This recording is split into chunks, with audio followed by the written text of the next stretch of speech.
Assalamualaikum warahmatullahi wabarakatuh. Salam sejahtera untuk kita semua. Selamat pagi anak-anakku tercinta. Bagaimana kabarnya hari ini?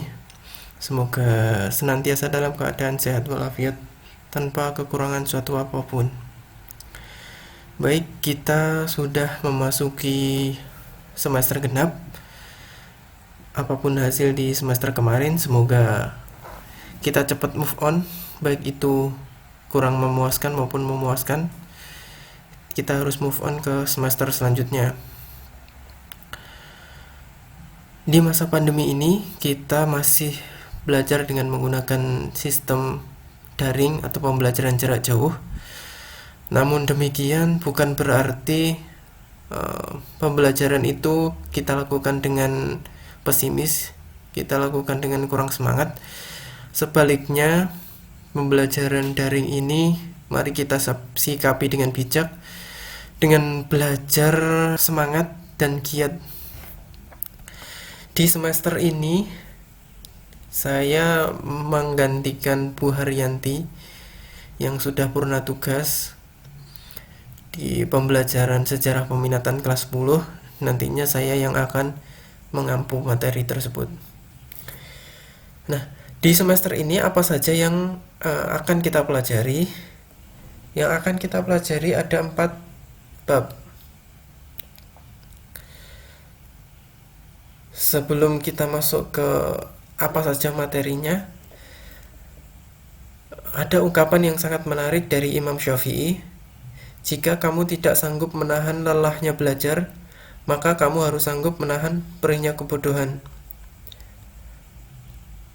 Apa hikmah dari perkataan ini? Hikmah dari perkataan ini adalah kita harus senantiasa belajar meskipun terkadang kita lelah, terkadang kita merasa capek. Karena kalau kita menuruti capek dan lelah itu, maka siap-siaplah untuk menemui yang namanya kebodohan. Begitu ya. Kita harus tetap semangat, tetap giat dalam belajar. Oke, lanjut. Ada 4 bab yang akan kita pelajari. Bab pertama yaitu tentang historiografi. Yang kedua, perbedaan dan persamaan manusia purba. Yang ketiga, kehidupan awal masyarakat di Indonesia. Dan yang terakhir adalah peradaban-peradaban di dunia. Bab pertama adalah tentang historiografi. Apa sih historiografi itu? Historiografi berasal dari 2 kata. History yang artinya sejarah dan graph yang artinya tulisan. Kalau digabungkan historiografi maka artinya adalah tulisan sejarah. Di semester kemarin kita sudah mempelajari tentang langkah-langkah penelitian sejarah. Mulai dari pengumpulan sumber, kemudian kritik sumber, kemudian interpretasi, dan yang terakhir adalah historiografi. Menurut Louis Goldsack, historiografi adalah bentuk publikasi, baik dalam bentuk lisan maupun tulisan, mengenai peristiwa atau kombinasi peristiwa-peristiwa di masa lampau. Maka historiografi ini adalah sebuah tahap akhir dari sejarah, dari penelitian-penelitian sejarah.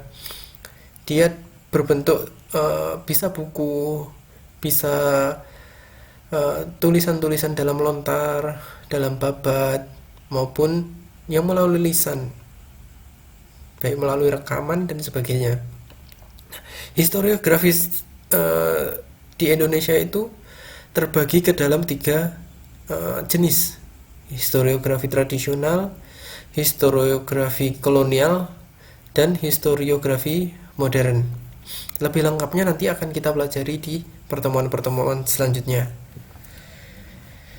Di bab kedua yang akan kita pelajari adalah perbedaan dan persamaan manusia purba.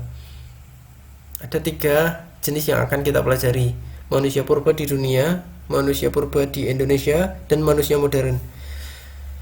Seperti yang kita ketahui, ada sebuah teori yang namanya teori evolusi, di mana manusia itu adalah evolusi dari kera. Nah, yang akan kita pelajari apakah manusia purba yang ada di dunia, yang ada di Indonesia, dan manusia sekarang ini, apakah memiliki perbedaan?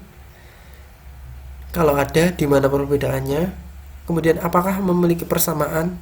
Kalau ada, di mana letak persamaannya? Nah, itu akan kita uraikan satu persatu. Sedangkan di bab ketiga, kita akan masuk lebih jauh ke kehidupan masyarakat di Indonesia, khususnya pada masa praaksara. Jadi manusia purba dulu yang tinggal di Indonesia itu berasal dari mana? Mereka itu dulu hidupnya bagaimana? Apakah mereka mencari makan dengan berburu, atau mereka dengan cara menanam sendiri? Nah, itu akan kita pelajari di materi bab ketiga ini. Kemudian bab terakhir, kita akan mempelajari peradaban-peradaban dunia. Peradaban-peradaban di dunia itu mencakup beberapa benua dan beberapa negara. Seperti misalnya peradaban di Tiongkok atau Cina, kemudian peradaban di Amerika kuno, peradaban Yunani, peradaban Romawi, peradaban India, peradaban Mesir, dan lain sebagainya. Nanti akan kita ulas satu persatu. Menarik kan materi pembelajaran sejarah peminatan di semester ini? Tentunya kalian sudah tidak sabar lagi untuk mempelajarinya satu persatu. Tapi ditahan dulu. Materinya akan kita bahas lagi di pertemuan selanjutnya. Nah, mungkin demikian dulu daftar isi pembelajaran yang akan kita tempuh. Sekian, semoga tetap semangat belajar, tetap jaga protokol kesehatan. Sekian, assalamualaikum warahmatullahi wabarakatuh.